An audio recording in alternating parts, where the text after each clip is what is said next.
Ketua Dewan Pembina Partai Golkar Abu Rizal Bakri memberi bocoran jika Jokowi ingin menjadi ketua umum, syarat minimal menjadi pengurus selama 5 tahun harus diubah. Mungkinkah Partai Golkar mengubah syarat ketua umum parpol demi Jokowi? Kami diskusikan bersama dengan para narasumber. Bergabung saat ini anggota Dewan Pakar Partai Golkar Ridwan Hisyam dan Direktur Eksekutif Parameter Politik Indonesia Adi Prayitno. Selamat sore semuanya, apa kabar? Selamat sore. Terima kasih seluruhnya sudah hadir dalam diskusi kami kali ini. Pak Ridwan, mengutip pernyataan Pak Abu Rizal Bakri, bisa saja ADART itu diubah kalau dari pengurus daerahnya setuju. Sejauh ini sudah ada suara belum dari pengurus daerah untuk mengubah ADART itu? Spesifik soal syarat ketua umum itu. Jadi begini ya, Golkar itu partai terbuka, jadi semua sudah bisa, tidak ada masalah. Saya sudah pernah berdiskusi juga dengan Mas Adi. Yang namanya Pak JK itu juga bukan lima tahun jadi pengurus DPP Partai Golkar. Pak Abu Rizal Bakri pun juga bukan pengurus DPP Golkar selama 5 tahun. Nah, tetapi mereka berdua ini adalah memiliki rekam jejak sejak Sekber Golkar, Golkar dan Partai Golkar. Golkar ini bukan dimulai tanggal 9 Maret 1999 pada saat dideklarasikan di Gelora Bung Karno pada tahun 1990 menjadi partai. Tapi tahun 71 dia menjadi Golkar dan 20 Oktober 64 dia Sekber Golkar. Jadi semua masyarakat, rakyat yang ikut di dalam proses ini itu sudah menjadi kader Golkar sejak lama, sejak Orde Baru sampai sekarang. Nah, Pak Jokowi ini adalah kader Golkar. Saya sudah menyampaikan sejatinya Pak Jokowi kader Golkar memang tidak pernah duduk di kepengurusan, tapi dia melaksanakan yang namanya karya siaga Gatra Praja. Jadi doktrin karya kekaryaan itu sudah dilaksanakan. Dan Pak Jokowi ini pengurus Asosiasi Mebel Indonesia di tahun 2002, mulai 97. Dari Orde Baru, zaman Orde Baru. Nah, pada saat itu pengurus-pengurus organisasi pengusaha seperti saya ini, Ketua Umum di Jawa Timur adalah kader Golkar. Nah, itu jadi harus kita lihat di situ. Memang tidak letterlek. Jadi apakah itu bisa? Sangat bisa. Oke. Ya. Kalau begitu Mas Adi, kalau Anda menangkapnya ini semacam memberi karpet merah buat Jokowi begitu untuk masuk ke Golkar dan langsung mendapatkan posisi sebagai ketua umum, atau ada pandangan lain? Kalau saya membaca statementnya Abu Rizal Bakri dan Bang Ridwan Hisyam ini sebenarnya bahwa ada peluang dari pihak outsider ya. Kalau yang dipersoalkan itu adalah terkait dengan hal ihwal administratif seperti ADART dan kepengurusan. Karena keputusan puncak terkait dengan apakah seseorang itu bisa maju atau tidak di Golkar sebagai ketua umum, itu kan kuncinya di ADART yang saya kira memang keputusan tertingginya ada di Munas.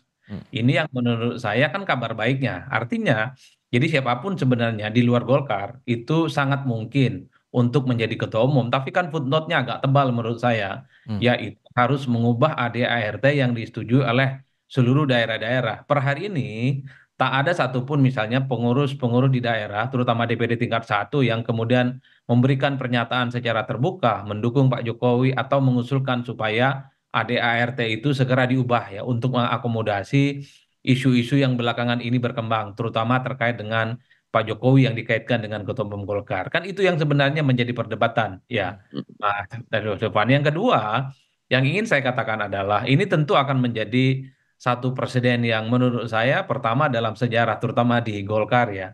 Sekalipun misalnya disebut tadi bahwa Pak JK, Pak Ical ini bukan Golkar seperti yang dibayangkan orang, ya awalnya juga adalah misalnya hanya sebatas kader biasa, pengurus biasa, atau terafiliasi dengan politik Golkar misalnya, tapi bisa menjadi ketua umum. Yang ingin saya katakan adalah apapun judulnya, per hari ini Jokowi itu masih kader PDIP, jadi wali kota, jadi gubernur, kemudian jadi presiden 2 periode, wajah Pak Jokowi itu adalah wajah PDIP.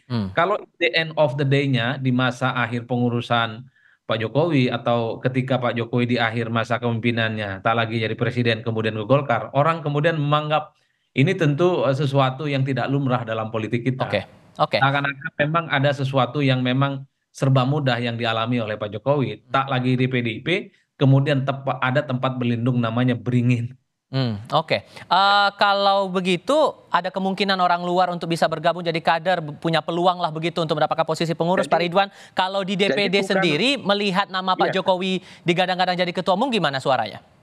Kalau Pak Jokowi oke lah, ahlan wa sahlan katanya Mas Adi di Golkar juga. Tidak usah Pak Jokowi. Hmm. Orang-orang ya yang mempunyai prestasi tinggi, tetapi dia punya rekam jejak pernah di Golkar seperti TNI.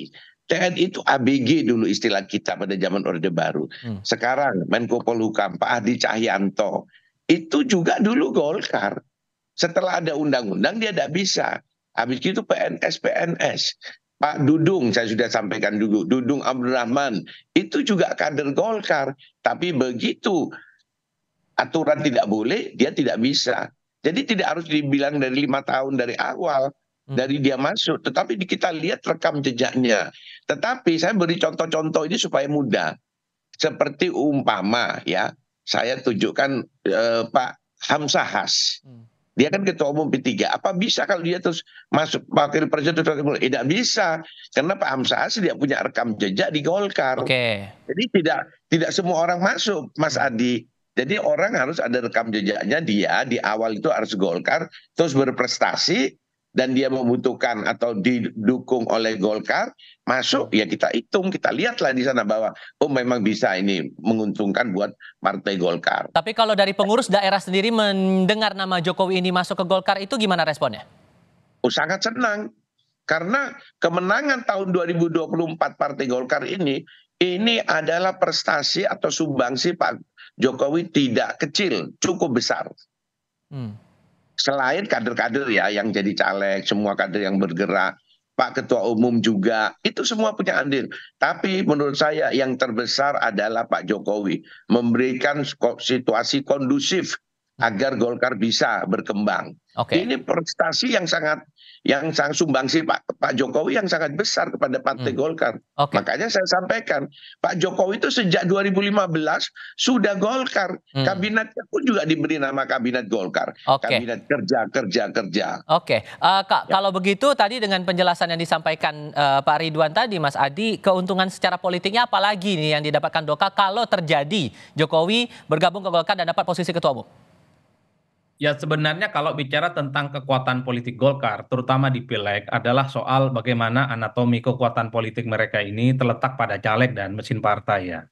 Di 2019 yang lalu ketika Golkar tidak punya jagoan internal baik di Capres ataupun Copres, konversi suaranya di DPR itu kan masih bisa melampaui Gerindra, sekalipun selisihnya tidak jauh ya. Jadi sebenarnya kalau Golkar pada level pileg ya tidak akan pernah terlempar dari 3 besar dan bahkan dalam banyak hal selalu menjadi runner up gitu ya. Tapi kalau bicara tentang Pilpres memang belum ada figur kunci dan belum figur sentral yang kemudian membuat Golkar ini belum keluar dalam tanda kutip ya dari kutukan politik tidak punya kader untuk bisa maju dalam konteks Pilpres. Nah, pertanyaannya adalah kalau Pak Jokowi jadi ketua umum Golkar, untuk apa? Kalau bicara tentang pileg ya saya kira Golkar sudah teruji dan sudah kuat. Tanpa Pak Jokowi pun sebenarnya 2019 Golkar itu runner up kan kira-kira begitu. Apakah Pak Jokowi bisa lagi maju untuk Pilpres? Kan undang-undang sudah membatasi haram hukumnya siapapun untuk maju untuk yang ketiga kalinya. Ini yang sepertinya sedang dikalkulasi betul.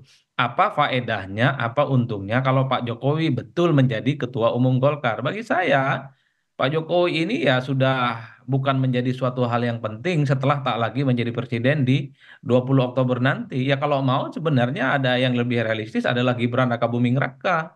Saat ini adalah kemungkinan jadi wapres, masih muda, napas politiknya cukup panjang. Dan sangat mungkin misalnya kalau karir politiknya moncer, punya nama besar dan menjadi magnet di kalangan anak muda.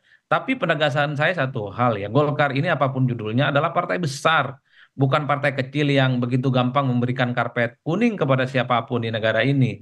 Bagi saya yang melihat politik dari jauh, rasa-rasanya sulit gitu ya. Membayangkan Golkar itu kemudian dipimpin oleh orang misalnya yang selama ini tidak terindikasi bagian dari Golkar. Kalau partai yang kecil, ya saya kira mungkin ya agak gampang bisa dilihat, mungkin bisa diikuti oleh kader-kader eksternal yang bukan menjadi kader mereka. Per hari ini belum ada saya mendengar DPD 1 di Golkar itu yang misalnya speak up secara lantang mengusulkan Pak Jokowi untuk jadi ketum dan mengusulkan untuk mengubah ADRT. Belum ada ke arah itu. Atas perspektif Mas Adi ini gimana meresponnya Pak Ridwan?